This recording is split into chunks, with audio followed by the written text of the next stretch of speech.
Well, the war in Ukraine overshadowing much else at the NATO summit in Lithuania as questions over Kyiv's stalled membership bid remain unresolved. Ukraine's President Volodymyr Zelensky has warned that no amount of security guarantees can serve as an effective substitute. We can state that the results of the summit are good, but should we receive an invitation, they would be the optimum. The alliance's chief Jens Stoltenberg has underscored that the alliance will stand with Ukraine for as long as it takes. He says the most urgent task now is to supply enough weapons. G7 nations have pledged to offer a set of long-term security arrangements for Ukraine.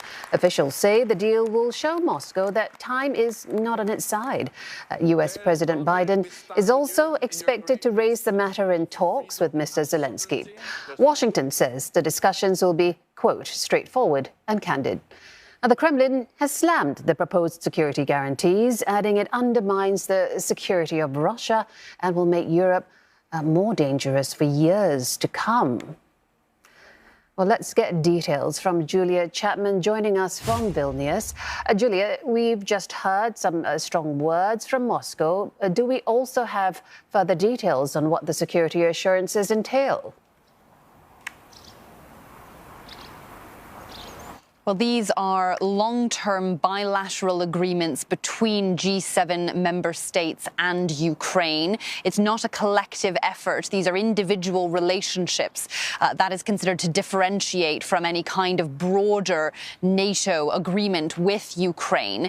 And they are aimed at trying to slowly integrate Ukraine into the Western military architecture, getting it up to speed with more sophisticated weaponry, sharing best practices, integrating it into training and upgrading the intelligence sharing relationship, as well as looking at cyber threats more closely together. The idea is it somewhat formalizes the relationship between these countries and Ukraine, where many of them have been offering ad hoc military support packages. This is something a little bit more concrete. Of course, it doesn't go as far as Volodymyr Zelensky was hoping. We heard him lashing out about a lack of respect. He called it absurd that no timelines were being placed on Ukraine's NATO membership. But this is considered to be something of a middle ground, a step towards slowly bringing Ukraine into the fold, but in a more palatable way, working directly with countries one-on-one.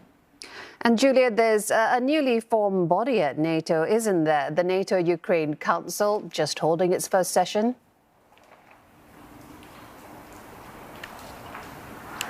That's right, and that is an upgrade from the NATO-Ukraine Commission, which has existed for some years. What this means is that Ukraine is considered to be on an equal footing at these meetings with NATO members. Ukraine can call these meetings as well if it has an urgent assistance need that it wants to discuss with NATO allies.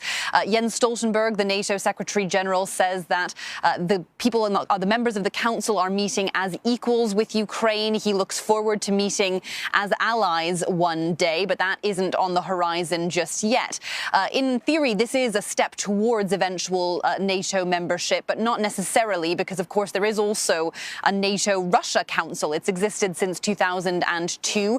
It hasn't been active since the war in Ukraine began last year, but it still does exist. So no guarantees are issued by this membership of the NATO-Ukraine Council. Nevertheless, it is a new forum for Ukraine to work more closely with other NATO members on a more equal footing. From Vilnius, Julia Chapman reporting. Thanks, Julia.